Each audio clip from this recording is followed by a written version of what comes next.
नहमदहु नसल्ली अला रसूलिहिल करीम अम्मा बाद औज़ु बिल्लाहि समीउल अलीम मिनश्शैतानिर रजीम बिस्मिल्लाहिर रहमानिर रहीम। अस्सलामु अलैकुम व रहमतुल्लाहि व बरकातहू। मेरे नाज़रीन व सामईन, मेरी आज की गुफ्तगू का मौज़ू है कि रिज़्क़ हलाल के क्या कमालात हैं, क्या फ़ैज़ व बरक़ात हैं और क्या अनामात हैं। मैं आपको इस सिलसिले में एक वाक़या बयान करूँगा। एक शख्स दरिया दजला के किनारे चला जा रहा था। बहुत भूखा था, कई दिनों की भूख प्यास थी। वो जिस तरफ से पानी आ रहा था उसकी मुखालिफ सिमत में चला जा रहा था। उसने जब देखा कि कुछ सेब पानी में तैरते तैरते उस तरफ बहाव की तरफ जा रहे हैं, तो उसने भूख की शिद्दत की वजह से उससे रहा न गया। उसने एक दरख्त की शाख की टहनी तोड़ी और पानी में डाल के एक सेब को अपनी तरफ खींचा और सेब पकड़ के तो उसको खाना शुरू किया। जैसे ही उसने खाना शुरू किया, वो सेब उसके पेट के अंदर गया तो उसको कुछ होश आई, क्योंकि आपको पता है कि जब भूख से इंसान नडाल होता है तो उसको कुछ समझ नहीं आती।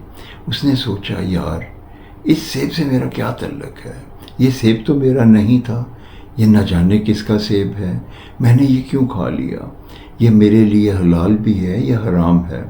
इसी गो में चला जा रहा था कि दूसरी तरफ से एक बंदा चला आ रहा था। उसको रोक के पूछने लगा, भाई मुझे एक बात तो बताओ, ये पानी में जो सेब तैरते हुए जा रहे हैं ये किसके हैं और इसका मालिक कौन है। उसने बताया कि तुम मुखालिफ सिमत में चले जाओ, वहाँ पे इसका एक बाग है, उसकी शाखों की जो टहनियाँ हैं दरिया दजला के ऊपर हैं, वहाँ से सेब ये टूट के गिर जाते हैं और बहते हुए ये वापस आते हैं। अब उस शख्स के दिल में आई कि मुझे इन सेबों के मालिक से मिलना चाहिए। अब वो वापस उसी तरफ चल पड़ा। कई कोस की मसाफत के बाद वो एक बाग के पास पहुंच गया। जब वो उस बाग के पास पहुंचा और जाके उसने वहाँ पे एक बंदे से पूछा कि मैं इस बाग के मालिक से मिलना चाहता हूँ। उसने कहा, क्या काम है। उसने कहा, ये मैं उन्हीं को बताऊँगा, आप मेहरबानी करके मुझे उनसे मिला दीजिए। वो बंदा अंदर चला गया।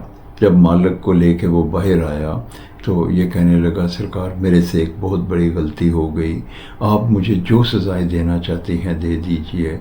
मैंने आपका पानी पे बहता हुआ सेब ले जो जा रहा था वो मैंने खा लिया, और खाने के बाद गो के मैंने अपने हल्क में उंगली डाल के उसकी उल्टी कर दी, क्योंकि मुझे ये एक शुबा हो रहा था कि ये मेरे से गलती हो गई है, मेरा ज़मीर मुझे मलामत कर रहा था। मैंने वो सेब तो निकाल दिया मगर मैंने आपका तो नुकसान कर दिया। अब ऐसे कीजिए कि आप मुझे जो सज़ा देना चाहते हैं दे दीजिए, जो मेरे से मशक्क़त लेना चाहते हैं ले लीजिए। आपको मैं इसकी सेब की उजरत तो अदा नहीं कर सकता, मैं ये ज़रूर कर सकता हूँ कि मुझे आप कोई काम दे दीजिए और मैं आपका काम करके आपका नुकसान पूरा कर दूँ। मालिक जो था वो मुस्कुराने लगा। उसने कहा कि अच्छा चलो तुम ऐसे करो कि तुम 10 साल या इससे कुछ ज़्यादा अरसा, उसने बात की कि तुम मेरे इस बाग की रखवाली करो और उसके बाद मैं सोचूंगा कि तुम्हारा क्या करना है। उसने कहा ठीक है। अब वो तनदेही से उस बाग की रखवाली करने लगा, उसका ख्याल रखने लगा। अब वहाँ पे वो रहते रहते जब 10 साल हो गए उसको, तो 10 साल बाद आके तो मालिक से पूछने लगा कि मालिक आज 10 साल हो गए हैं, अब बताइए कि मेरी सज़ा माफ़ करते हैं या नहीं। मालिक ने कहा नहीं, तुम्हारी सज़ा उस वक्त माफ़ होगी। मेरी एक बेटी है जो आँखों से अंधी है, कानों से बहरी है और ज़ुबान से गूंगी है, तुम उससे शादी कर लो। कहने लगा ठीक है सरकार, मैंने अपना गुनाह तो माफ़ करवाना है, आप जो आपकी रज़ा, जो आपकी मर्ज़ी, मैं उस पर अमल करूँगा। और मालिक ने अपनी बेटी से उसकी शादी कर दी। जब वो रात को जाके उसने अपनी बेगम से मुलाकात की तो वो देख के हैरान रह गया कि वो तो चंदे आफ्ताब, चंदे माताब, बहुत ही खूबसूरत एक हसीन लड़की थी।